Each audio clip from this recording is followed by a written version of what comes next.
Hello. It looks like it's time for another Fez night, eh? You do the eyebrow? Eh? Some of my haters. Well, this is what I want to talk about. Is Fez night getting stagnant? Is it dying? Are there? You know what? I don't care. I'm just gonna do what I'm gonna do. But I would like some feedback. I know that some of you feel that Fez night is too long. Some of you feel that sometimes the posts are not long enough. I don't know, you probably are insane. And more gossip. I don't really call it gossip. I'm just talking about stuff that I know on YouTube. I don't go, a certain someone has been saying a certain someone. If I complain, I'm just doing it Andy Rooney, huh? Right? Do they call Andy Rooney a drama queen? I don't think so. In fact, I shouldn't even address this stuff. My haters are constantly talking about how much they hate Fez night, and yet they always watch.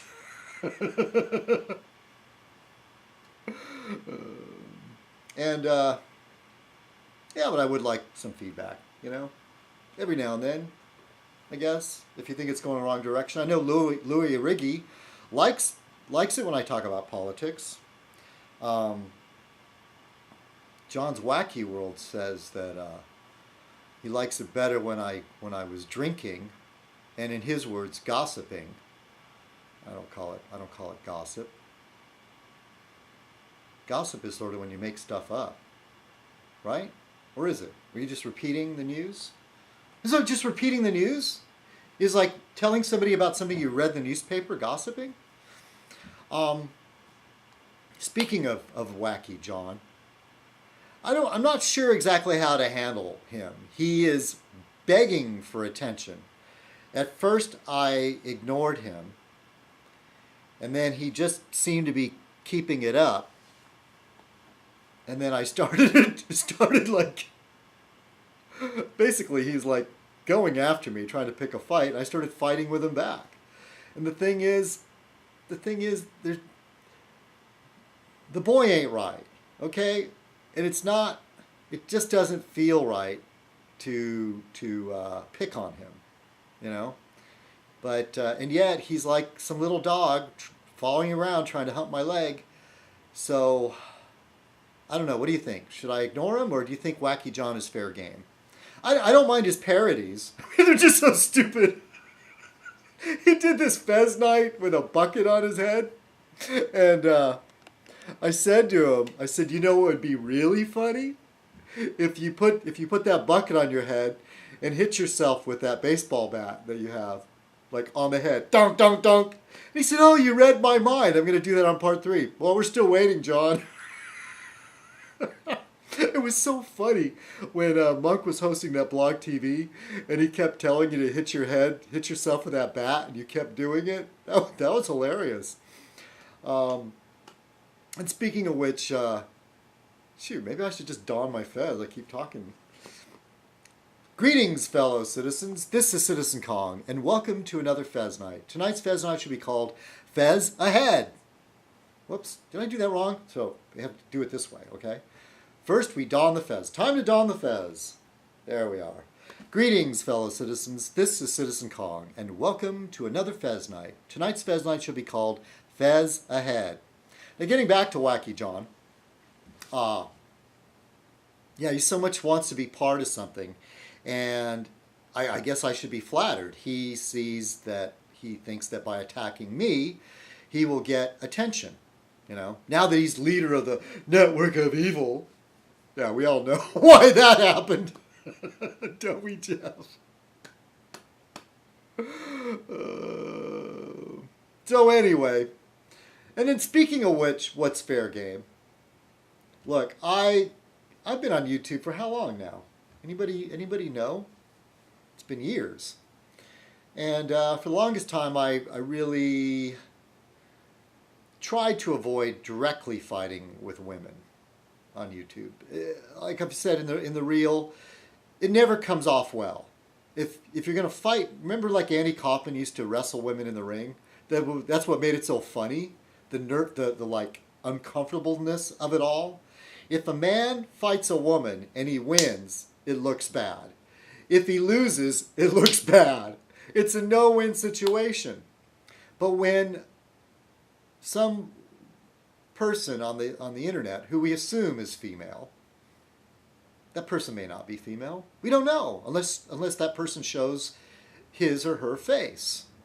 And even then, we may not know. We may not still not be able to tell. So, but when a woman is saying vicious things about a man, is it okay for him to retaliate in like kind, or should just do his best to ignore her? I know on YouTube it's all like, oh, just block and ignore, block and ignore, block and ignore. But face it, I know I love a good argument when I'm in the mood for it. But are women fair game in that regard? You know, it's funny. What the funniest thing though is when some woman will be attacking you, and then you attack her back and go, he's hitting, he's bashing women. He hates women.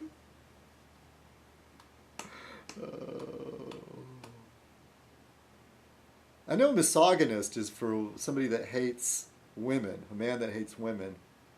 But there must be the word for women that hate men, right? No, I'm not saying hello to my mother like Carol Burnett. My mother's passed away. So I just dive in the newspaper right away. This is a fresh paper, still like in the plastic. Yeah, I know. Reading the newspaper is a way to stretch out Fez Night even longer, right? Oh, but some of you come to Fez Night for some news and opinion. Let's see, did I have an opinion on something the other day? Oh, I saw a picture in the Saturday paper, a science paper, that was very interesting. It showed a woolly rhinoceros. I didn't know such a thing existed, but apparently before the main part of the Ice Age, there were animals evolving. Yes, evolving. Those idiots that don't believe in evolution. Yeah, they believe in revolution, but they don't believe in evolution. I remember reading this book called Notes from a Small Island. It's a really, really great book about a man living in Great Britain. And he's an American, and it's his viewpoint. And he grows to love the place, and he even marries I believe, an English woman. I don't know, British. And Bill Bryson, that's his name. Notes from a Small Island, I believe. It's Bill Bryson. And and Boba McGraw. I started Moab as my wash pot, and I'm so out of the habit of reading. You know what I need to do is take the book with me and go to a park. So I'm away from my computer. Basically, it's my computer that keeps me from reading. I can spin out. I've been watching a lot of Netflix. The new one that I'm stuck on is a show called Wire in the Blood. And it's about like this really brilliant psychologist who is socially inept. And he works with a female police detective solving... basically, he's an expert on serial killers. So it's pretty graphic, but it's very interesting. And his character is very interesting. And it also has the blonde actress from MI5. And excuse me if I pronounce this wrong, but it's the same name as the character in Harry Potter, Hermione. The actress name is Hermione Norris. And she's not a classic beauty, but there's just something about her. Whenever I see her on screen, the word magnificent pops into my brain. There's just something about her. She reminds me of somebody that I used to know, I think. That must be it. Who, by the way, this stupid internet with all these like Facebook and these different... A friend of mine invited me to some stupid like white collar business linking site. And I won't mention which one because Cyber9 Rounder and all my haters will go there to look for me. Like, it's no big deal that there's not any great information there. But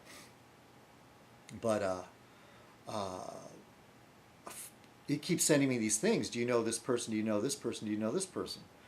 And I ignore them all. And I wish I would have never signed on. But they sent me one and it kind of like went, whoa. My landlord was on there. My doctor was on there. and a school teacher that I had this major crush on when I was taking all my metalsmithing classes. She was on there. Oh, and her picture, her little thumbnail. Oh, she's older than me, but she's beautiful. She's beautiful, you know. Not that much older, but gorgeous. And we went out. We had dinner a couple times on our own. We met and did a few things. Sometimes she'd bring a friend along. It never really blossomed in anything, even though I kind of hoped it would. But I'm one of those guys that I need a clear signal because I don't want to make a fool. I've made a fool of myself plenty of times. But in this case, I did not want to blow it because I was still in her class. And but we met for dinner, and on more than one occasion. And I was at her house a couple times alone. We went out for dinner once, and she invited me inside for coffee. And I thought, this is it, man. I got invited in for coffee. And when we went into her living room to sit down, she didn't sit on the couch. She sat like in this chair, separate from the couch. So I sat on the couch, and I just saw that as not a good sign. But she invited me in. I was getting such mixed signals from this woman. Anyway, and then the other person was somebody else in my life. And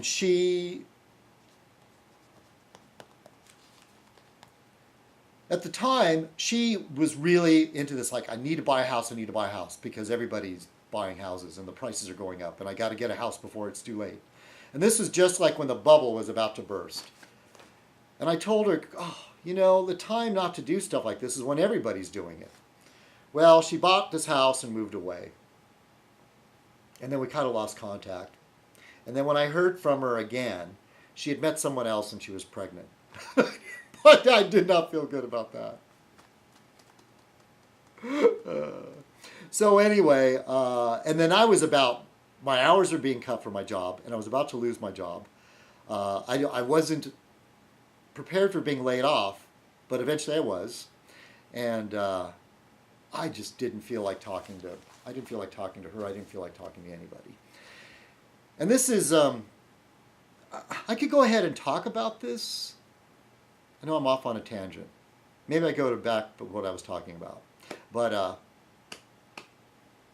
went to I was on this website, and she was there.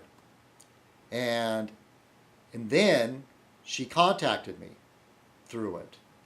And I accepted her friend request. And then I just said, we should catch up. And she asked me if I still had the same phone number. I said yes. And I know she's really busy because she's in this new relationship. She already had a daughter from her first marriage. And now she has a new kid. And plus she's some big shot. She's like she's a big shot. She flies around, compared to my world, I'm blue collar, she's white collar. She flies around a lot, and goes to places and seminars and gives presentations and all that. I helped her work on a presentation once. I thought we would have made a good team because her jokes were lame. Not that I'm a great joke writer, but I think I enhanced some of what she had to do. And plus, it's not, you're not being a stand-up comic. You're just trying to get a chuckle out of the room. And so, yeah, I might hear from her, and it'll be nice to talk to her. But at the time, when I was about to be laid off, and then after I did get laid off, I didn't want to talk to anybody. I didn't want to talk to anyone. And for people that don't get it, a lot of people that don't understand depression or any kind of mental illness, they say, oh, just snap out of it. They just snap out of it. To them, it makes them apparently uneasy. They see it as the same way that some people see alcoholics. It's a form of weakness. So they perceive you as being weak. As Jeff said, and this is the beginning of the end of our friendship, is when he said, I was curled up on the couch, sucking in the fetal position, sucking my thumb. That was the beginning of the end. And then later, when I let it slip to Cyber 9 Rounder that I thought Jeff was a racist, and that came out, Cyber 9 Rounder posted on the internet, I didn't feel so bad because I was already starting to feel that he was not my friend. And there's very few people that I could still communicate with when I was depressed. And the other thing about being depressed is you become withdrawn. You really don't want to socialize. You don't want to do anything. And I have to say that Eileen was one of the few people that I could still talk to. And Barfly, I didn't really talk about my depression too much with him, but Barfly, I think it's safe to say, he's admitted a lot of things on it, but Barfly's been in rehab, and he's very familiar with the whole, group therapy, sharing, la la la, and so he gets it, In fact, Barfly has brilliant insight on a lot of the behavior of people here on YouTube, especially the especially crazy ones. Should I list them? There's too many to list, but there's definitely a top 3, isn't there? So where was I going with that? Yeah, I just wanted to say something about my week and getting contacted by those people. It's been an interesting week. It has been.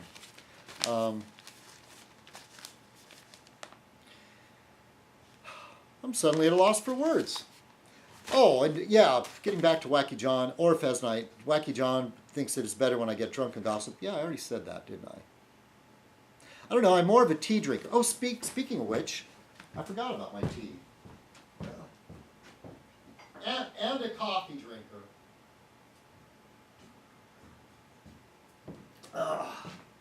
Since I started this new medication, I've almost completely lost my, in fact I have, completely lost my desire for alcohol. There's my medication bottle. These bottles are so cool. They pop open, you squeeze the side. Check it out. This has an eye. An eye for what? This is called Nice Guy. He wrote guy on the bottom, but it's called Nice Guy. What an interesting pharmacy, huh? Yeah, I've been getting razzed a lot, about it's funny. It's funny coming from people. Then they're totally unhip. They're so uncool. Oh, this one person said, they're lacing your pot with hallucinogens. You idiot! Pot is a hallucinogen.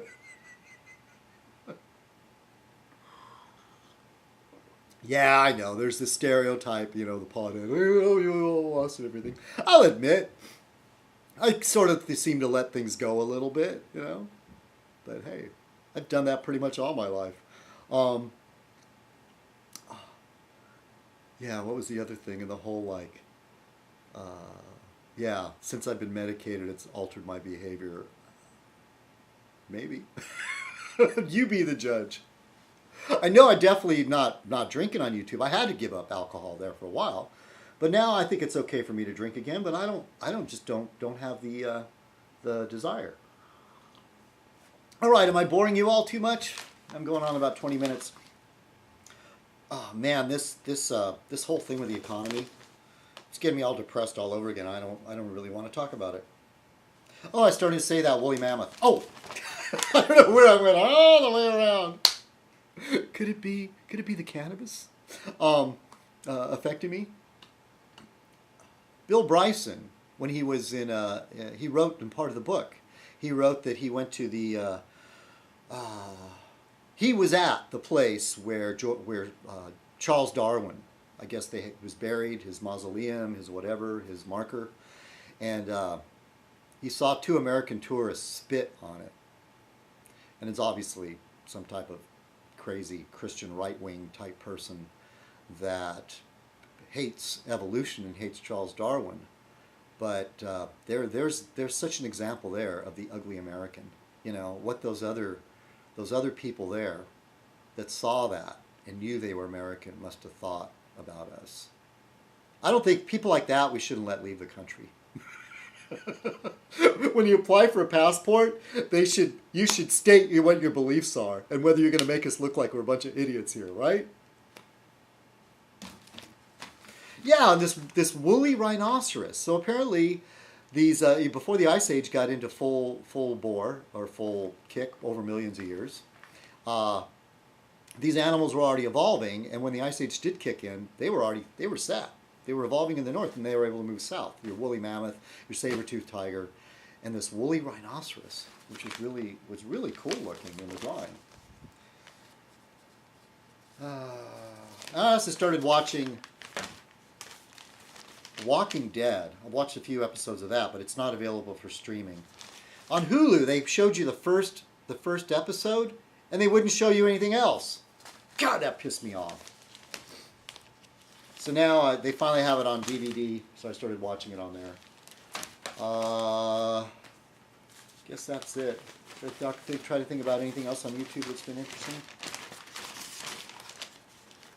You know, sock accounts can be really fun. Can be. You know, when there's a game. I remember we had a theme going there with TV shows, and there was also some socks visiting my channel. I had the theme of there was Guy Fawkes Fellow or something like that, and then we had the Ghost of the Bard, and you know, these sort of like classic characters from British history coming by saying stuff. So much better than the Tully Sorensen Space Monkey. I finally got sick of you. I had to block you. You just creep me out.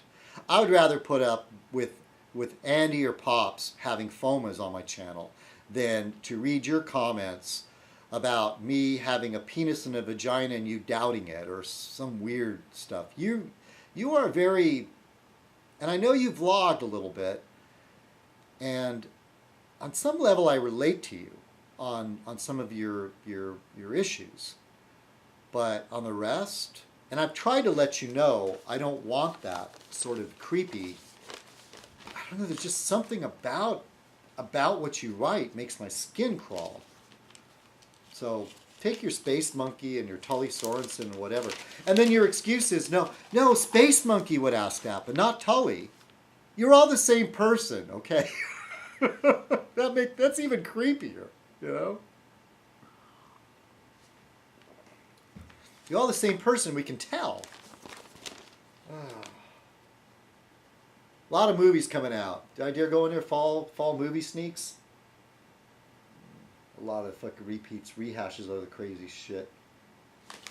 Not crazy shit. They come on a hit and they try to just make money off it again. Over and over and over again. What is that? Something about new bottles and old wine? Some expression. They just take something old and try to clean it up and put it in a new package. There's some people that hate it when I rattle a newspaper. That's a habit I developed, but you know it helps because when you open the newspaper, you have to get it to open up flat before you can turn the page. If it's not open up flat and then you try to close it, it crimps and you know, it wrinkles and buckles. So that's why we do that. We do it to flatten the page. And apparently the person that doesn't like that, she doesn't read. She claims she has a master's degree. What a freaking liar! I see what you write. I see how you write. I see how you conduct yourself. You do not have a master's degree. And you won't say in what. You just say, I have a master's degree. I know. The stuff comes up in my mind. Oh, I want to say hello to Paul and Tinsel. Hey, Paul, give Tinsel a hug for me, all right? Cheers.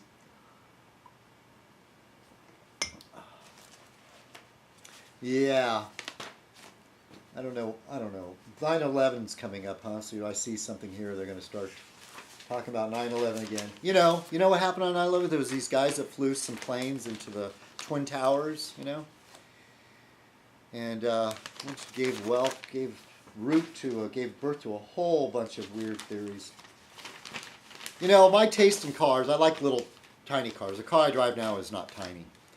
But Fiat has come out with this new Fiat 500, I think it's called. There's a picture here in the paper. I so much want a Mini Cooper. I so much want a Mini Cooper. And when it came time for me to buy my car, just the Mini Cooper, there was just too much stuff going on. I needed something practical.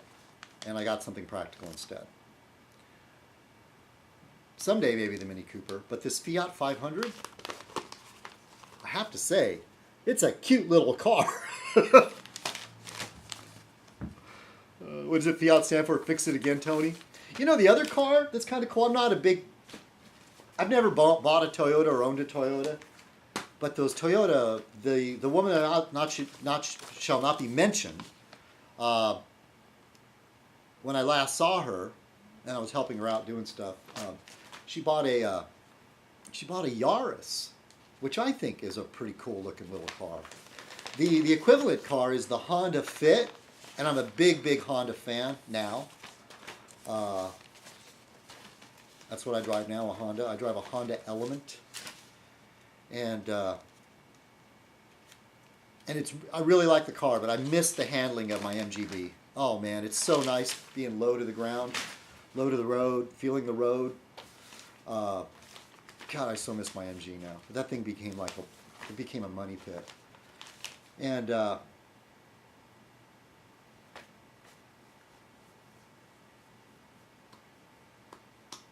was I going to say? Yeah, there was this thing about at the time, I wanted a Mini Cooper. What was I going to say? Oh, the Honda Fit. Yeah, the Honda Fit's the equivalent to the Yaris, I guess, in the same market range or whatever. But it's not cool looking. There's something about the Honda Fit I don't like, the way it looks. I'm sure it's a great car. But if there's something about the looks bother you, I don't know. I am a superficial person, If I'm going to be attracted to somebody, they're going to have to look a certain way, Of course, a lot of my friends, I'm attracted to like Tina Fey. You go, oh man, They'll pick people like Pamela Anderson or something like that. I go, no man, that Tina Fey's hot. They're like, ugh. But to them, it has to be like some sort of supermodel. No, in real life, we're not going to meet supermodels. But a woman like Tina Fey, I mean, she's good looking. I mean, I see. Anyway, I'm going to say that's just one example. Oh, you know who else? Shirley Manson from Garbage. Oh my gosh. Oh yeah. And don't forget Hermione Norris. Well, sorry to, I always apologize to bore you all. Didn't really feel like talking about news that much. It's depressing. Talked about myself. I just love to hear myself talk, right? Yeah, I don't know. If there's something you'd like to hear more of on Fez Night or less of, yeah, leave a comment. Let me know. But before I go, let me do a random look through the book that Bobo McGraw that Thomas sent me. The other book, the QI book, Book of General Ignorance. And Monk told me that the new season of Doctor Who, which I can't really get yet, is Doctor Who is still into the Fez. He said something about he wants a Fez. They shot his Fez in that other episode. Oh, this is interesting. How did Mark Twain get his name? He stole it. The usual explanation is that he took the name from the call of the leadsman on a Mississippi paddleboat steamer. Mark Twain was the second mark on the lead line used to calculate the river's depths. It indicated a depth of 2 fathoms, 12 feet, which was safe water. Yeah, that's the story I heard. Of course, I just randomly opened the book, the QI's Book of General Ignorance. This isn't wrong. It's just that someone else got there first. The name was already being used by Captain Isaiah Sellers, 1802 to 63, a River News correspondent. The young Samuel Longhorn Clemens, 1835 to 1910, cut his teeth writing parodies of Sellers under the pen name Sergeant Fathom. Wasn't Samuel Clemens great? Oh. Yeah. There was that controversy about trying to take the N-word out of Tom Sawyer and Huck Finn or something for schools. And I'm against that. It was the context of the times, okay? It needs to be there. It needs to stay intact. But I get a feeling that some people are a fan of Samuel Clemens simply because the book is just peppered with the word nigger. And for no other reason. But Samuel Clemens wasn't exactly a Bible thumper, but he wasn't an atheist either, you know. As far as some of the other issues that I don't know why I went off on that, but I remember there's this great story that I heard. Who knows if it's true, but Mark Twain, Samuel Clemens, took a trip to the Holy Land, and he was there on the I guess it was the Sea of Galilee, and they have boats for rent. And he wanted to go out on the Sea of Galilee, so he inquired about the boat rental. And it turned out it was like really, really expensive. And then he said, no wonder the Lord walked. Get it? Jesus walking on water? Get it? I'd explain that for John's Wacky World. The poor boy's touched in the head. All right.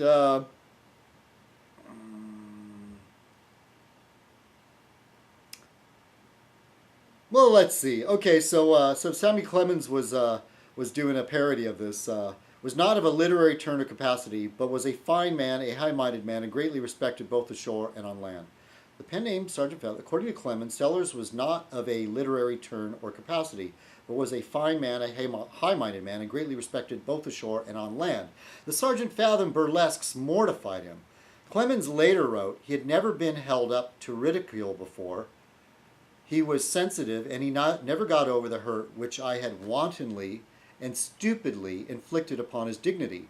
This didn't stop him from stealing the pen name, as Twain, Mark II, explained in a letter to a reader. Dear Sir, Mark Twain was the nom de plume of one Captain Isaiah Sellers, who used to write river news over it for the New Orleans Picayune. He died in 1863, and as he could no longer need that signature, I laid violent hands upon it without asking permission of the proprietor's remains. This is the history of the nom de plume I bear. Yours truly, Samuel L. Clemens. Now, you got to hand it to him. Unlike some people on YouTube, when they steal stuff, they won't admit it. Yes, I totally admit. I stole the format of doing a video blog wearing a fez from, I don't know. But I'll tell you, there was a company called Archie McPhee. That's where I bought my first fez. And I just thought it was cool. They just thought there was this theme running where it would be funny to give people a fez, have a party with everybody wearing fezes. And you know, they're trying to sell these cheap fezes. They also had a package, the gift fez, where the fez comes filled with there's little plastic figures of a man wearing a tuxedo, wearing a fez. And just these little crazy knickknacks, little thumb puppets, and, you know, Archie McPhee, check it out. It's just full of useless junk, but it's really, really cool. I used to be a big fan of them when I foolishly would be spending money on things like that. So one night I had that cheap fez. I drank some wine. I was buzzed. I made a video response to Louis Arrighi, then known as Whiskey Man, and I was wearing the stupid fez. That's how it all started. And on that note, I wish you all a great week, all right? And see you next time when I post a fez. I'll try to have something interesting to say next time. All right, everybody. Have a great week, and thank you for watching Fez Ahead. Cheers.